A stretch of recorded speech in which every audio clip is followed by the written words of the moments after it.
సాయి చంద్ గారు చనిపోయి కూడా 1 ఇయర్ కావస్తుంది. ఈ అవును. 1 ఇయర్ జర్నీ ఎలా ఉండింది? అంటే నేనెప్పుడూ ఏదో ఒక బిజీ, ఏదో ఒక మీటింగ్స్, ఏదో ఒక వర్కు పబ్లిక్‌లో ఉండడము, సాయికి తెలిసిన వాళ్ళ మధ్య ఉండడము, హ్మ్. అలాగే ఉన్నాను. ఈ 1 ఇయర్ ఎటూ ఎళ్ళలేదు. హ్మ్. ఇల్లు, ఇల్లు వెళ్తే పొలిటికల్ మీటింగ్స్‌కి తప్ప. ఇగ ఆల్మోస్ట్ అందరికీ తెలుసు ఎక్కడో కాడ అప్డేట్ చేస్తూనే ఉన్నాం జర్నీ అవును. గురించి. అవును. 1 ఇయర్ జర్నీలో దాదాపు నేను నిద్రపోయిన అవర్స్ చాలా తక్కువ. ఖచ్చితంగా అయింది. అస్సలు రెండవది రివైండ్ జేసుకొని గ గంట లేదు నాకు దెలిసి. అంటే బయటికెళ్ళినప్పుడు గూడా మనకు కొన్ని సార్లు అసలు నేనేనా అని అవును. ఒక్క సెకండ్ ఆ లైఫ్, ఈ లైఫ్ ఒకటేనా? లేకపోతే కొన్ని సార్లు ఏమనిపిస్తుంటదంటే ఇట్లా మనం పడుకున్నంక టక్కున లేస్తే ఏంటి ఇదా మనం లైఫ్ ఇప్పుడు. మనం ఇక్కడనే ఉన్నామా లేదా అని లేదు అనిపిస్తుంది. ఇదా లైఫు హ్మ్. బిఫోర్ ఇట్లుండే గదా! అంటే అప్పుడేముంటది చకచక లేచి హ్మ్. టీ పెట్టాలి, ఇది అవునవును. చేయాలి, పిల్లల్ని స్కూల్‌కి రెడీ చేయాలి, ఆడికి ఈ హ్మ్. రకమైన థింకింగ్ తోటుంటాం. ఒక్కసారి లేసేసరికి ఇల్లంతా సైలెంట్‌గా, అవును. నిర్మానుష్యంగా అంటే ఇప్పుడు ఇదా లైఫ్ అది కాదా అన్నట్టు. అంటే నాకు రెగ్యులర్‌గా అంటే ఇది చెప్తే వెరైటీగా అనిపిస్తదేమో నాకు తెలీదు గానీ, రెగ్యులర్‌గా ఒక కలొస్తది. రెగ్యులర్‌గా వస్తది. అంటే నేను పడుకుంటే వస్తది. హ్మ్. సడెన్‌గా సాయొచ్చినట్టు. హ్మ్. నేను చాలా ఆతృతగా సాయి ఇట్లా జరిగిపోయింది, అట్లా జరిగిపోయింది, ఇదంతా అని ఏదో వాళ్ళిదన్నారు, వీళ్ళిదన్నారు, ఇదైపోయింది అంటే సాయి నేనొచ్చినా గదా! నేను జూసుకుంటా ఇగ నువ్వెళ్ళిపో అని జెప్పినట్టు వస్తది. ఇంక నేను సైలెంట్‌గా ఇంట్లోకొచ్చేసినట్టు. అంటే హ్మ్. ఇంటికొచ్చేసినట్టు. అది జరిగితే బావుండు. రెగ్యులర్‌గా ఎప్పుడొచ్చినా ఇదే కలొస్తది. ఎక్కడికో వెళ్తున్నాం, సడెన్‌గొచ్చిండు. నేను ఆతృతగా చెప్పేస్తున్నా. ఈ 1 ఇయర్ మొత్తం అంటే ఈ 1 హ్మ్. ఇయర్ అనుకోండి, ఆ కలొచ్చినప్పుడు 1 మంత్ అనుకోండి. ఏదేదో జరిగిపోతుంది, ఏదో అయిపోతుంది. నాకు దెలవంది ఏదో జేసేస్తున్నా. ఇట్లా చెప్పినట్టు వెంటనే సాయి నేను వచ్చినా గదా! ఇంక నీకెందుకు టెన్షన్ నువ్వు కూల్ అయిపో హ్మ్. అని జెప్పి అట్లా. ఇట్లా అసలనుకోలేదు గదా! మీరిట్లా జరుగుతది. ఇవన్నీ రాజకీయాల్లోకి సడెన్‌గా నేను ఎంట్రీ ఇస్తా. ఇవన్నీ నేనే ఇప్పుడు చూసుకుంటా. ఒక్కటే ఒకటండి లైఫు. వెళ్ళినము, మనకేదన్నా డిసీజ్ ఉండి, హాస్పిటల్‌లో అడ్మిట్ అయ్యి, లేదు ఇంకేదన్నా ఉంటే ఇట్లుంది, అట్లుంది, ఇదెట్లా, అవును. అదెట్లా అని చాలా మాట్లాడుకుంటాము.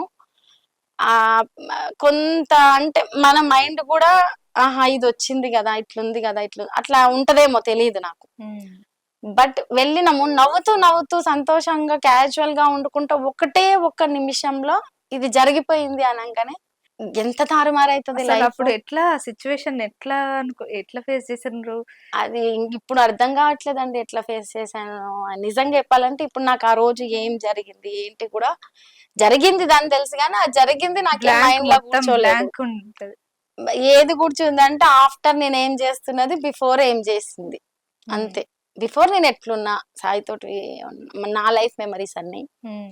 ఆఫ్టర్ ఇప్పుడు ఇగో పొద్దున్న లేసి ఇది చేయాలి, అది చేయాలి, ఈ కార్యక్రమం అది పెట్టుకోవాలి, ఇది పెట్టుకోవాలి, ఏదేదో ఒక వర్క్ చేయాలి, పిల్లలతోటి స్పెండ్ చేయాలి. హ్మ్. ఇలా ఇది తప్పితే ఇప్ ఇప్పుడు మీ వర్క్ ఎట్లా జరుగుతుంది? ఏం వర్క్ చేస్తున్నారు? ప్రెజెంట్ అయితే బిజినెస్ ప్లాన్ చేస్తున్నానండి ఒకటి. హ్మ్. ఎందుకంటే ఫ్యామిలీకి గూడా ఏదో ఒక సోర్స్ అవును. అవును. ఉండాలి అవును. కాబట్టి.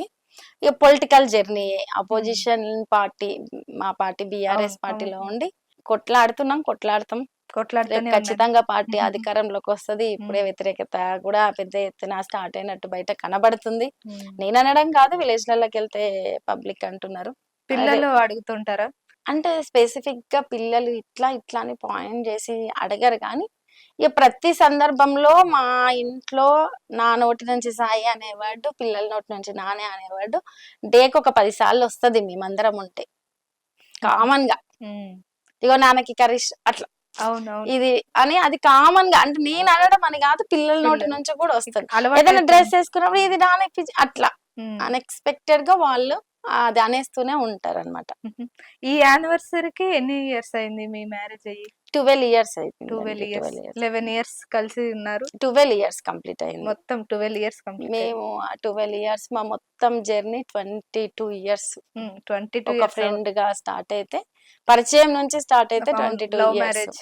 హ్మ్. ఏదన్నా ఒక స్ట్రగల్ గుర్తొస్తది మనకి. మనం లైఫ్ ఒక్కటండి రిటర్న్ బ్యాకెళ్తే ఇదొక్కటి జరిగి ఉండకూడదేమో లేదంటే ఇట్లా జరిగి ఉండొద్దేమో అని అనుకునే సిచ్యువేషన్? నేను లైఫ్ లో ఏ రోజు కానీ అంటే మేము టక్కున మాకేదో సరే ఎంత మాకు ఫ్యామిలీ మా సైడ్ యాక్సెప్ట్ చేసి ఫ్యామిలీ బ్యాక్గ్రౌండ్ కొంత పర్లేదు మంచిగానే లగ్జరీగా ఉన్నప్పటికీ ఎంత అందినా ఒక మోస్తారు సహకారమే అంతే.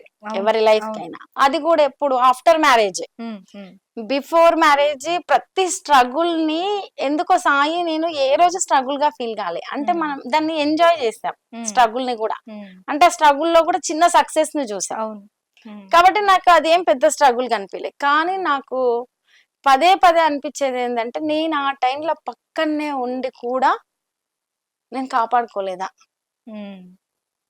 అసలు ఎప్పుడూ ఎక్కడో ఉండే మనిషి ఆ సందర్భంలో వెళ్దామని ఫ్యామిలీనే దగ్గర ఉంచుకున్నాడు కదా. అటువంటి ఒక చిన్న అవకాశం నాకు ఎందుకు రాలే. అవును. అవును. కనీసం ఇట్లా హాస్పిటల్కి వెళ్ళి ఇట్లా ఏదన్నా ఒక చిన్న అవకాశం నేను అంటే ఏదో అది ఎక్స్ప్లెయిన్ చేయనీకి రాదు కానీ మనం స్పాట్ లో ఉంటే తెలుస్తుంది. అసలు కాళ్ళు చేతులు ఆడవు. నిజంగా కొంచెం టైం ఇచ్చుంటే బాగుండు అని అంటే చాలా సార్లు అనిపిస్తుంది. లోకంలో చాలా డిఫరెంట్ డిఫరెంట్ నేచర్ వాళ్ళు, అవును, చాలా క్రూయల్ గా బిహేవ్ చేసే వాళ్ళు, వాళ్ళందరూ చాలా హ్యాపీగా ఎటువంటి గోల్స్ లేని వాళ్ళు, అవును, ఎవ్వరికి ఏ సహాయం చేసే మనస్తత్వం లేని వాళ్ళు, ఓవర్ సెల్ఫిష్ అంటారు కదా. అవునవును. పోనీ ఏం స్ట్రగుల్ పడకుండా చాలా లగ్జరీస్ తాతల ముత్తాతల నుంచే లగ్జరీస్ ఉండి ఉన్న అంటే అట్లున్న అందరి లైఫ్ లో కొందరు చూస్తే వాళ్ళ లైఫ్ బానే ఉంది వీళ్ళ లైఫ్. మనం ఏం చేసాం, మనం చాలా హార్ట్ఫుల్ గా చాలా హానెస్టీగా చాలా అదిగా ఉండి ఇట్లున్నాం కదా. అసలు ఇట్లున్న వాళ్ళకి కూడా కష్టాన్ని నమ్ముకొని ఇంత హార్డ్ వర్క్ చేసే వాళ్ళకి కూడా కాలం సహకరించదా, దానికి రీజన్ ఏమైంటది, ఇంకా ఒక టైప్ థాట్స్ వస్తూ ఉంటాయి. నన్ను నేను ఓవర్కమ్ చేసుకుంటుంటా.